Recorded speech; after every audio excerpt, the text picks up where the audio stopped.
sebuah segmen panas di acara Rakyat Bersuara, Roy Suryo akhirnya angkat bicara menanggapi sindiran tajam dari Rismond Sianipar.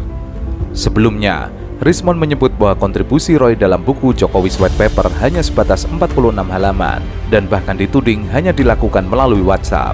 Dengan nada tinggi namun terkontrol, Roy membalas tudingan tersebut secara langsung di hadapan publik. Ia menilai pernyataan Rismond bukan hanya merendahkan, tetapi juga mengabaikan fakta yang sebenarnya terjadi di lapangan. Roy kemudian membuka klaim yang cukup mengejutkan. Ia menyebut bahwa justru Rismond sebelumnya mengedarkan sendiri tulisannya dari buku Jokowi's White Paper sekitar 400 halaman yang menurut Roy sempat beredar secara terbatas. Namun, Roy menegaskan bahwa tulisan tersebut tidak mendapatkan respon dari publik dan tidak laku di pasaran. Tak berhenti di situ, Roy juga mengungkapkan bahwa upaya lanjutan dilakukan oleh Rismond dengan menjual versi PDF dari tulisannya secara mandiri. Namun lagi-lagi menurut Roy, respon publik tetap minim.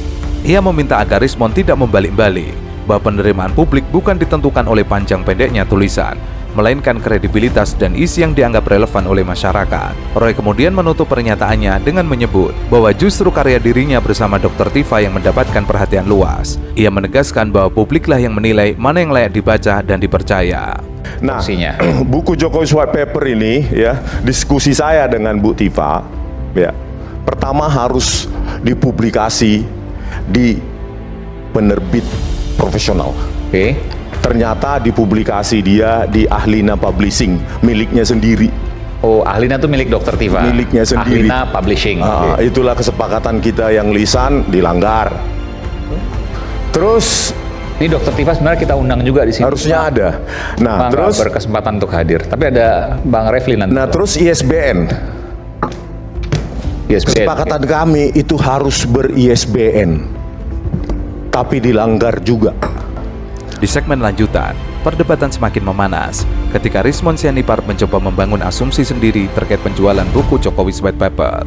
Dengan nada yakin, ia menuding bahwa buku tersebut telah menghasilkan hingga 3 Eksemplar 300 juta, 3.000 eksemplar 900 juta, 5.000 eksemplar 1,5 miliar, 10.000 eksemplar 3 miliar. 3 miliar.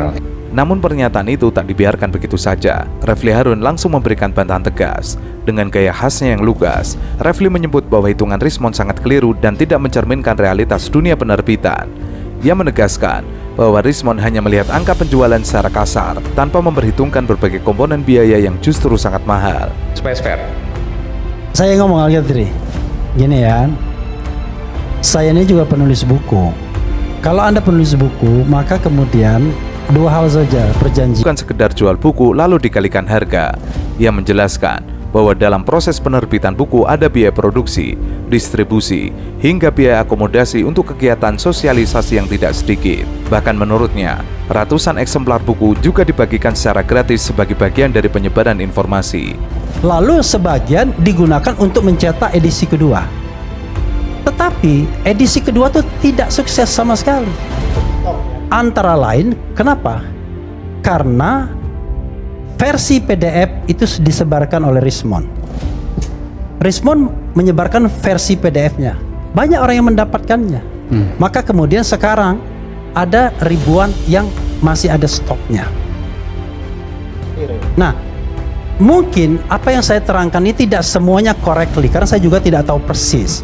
Tetapi gini, cobalah kita adil. Ketimbang kita membuat sebuah hitungan-hitungan yang nggak masuk akal. Kalau misalnya Dr. Tifa itu keuntungannya 3 miliar misalnya, saya kira mobilnya sudah beda. Mungkin udah mobil baru. Ini mohon maaf ya, mungkin sudah beda gitu loh. Nah karena itu ini saja, saya menyesal ngomong seperti ini terus terang saja sebenarnya, karena bagi saya nggak mutu. Refli kemudian menjelaskan perbedaan mendasar antara menjadi penulis dan menjadi penerbit. Menurutnya, banyak orang tidak memahami bahwa risiko finansial terbesar justru berada di pihak penerbit, bukan sekedar penulis. Untuk memperkuat argumennya, Refli membagikan pengalaman pribadinya. Ia mengaku pernah menerbitkan buku dengan dukungan iklan hingga mencapai 100 juta rupiah. Namun hingga saat ini, royalti yang ia terima justru nihil.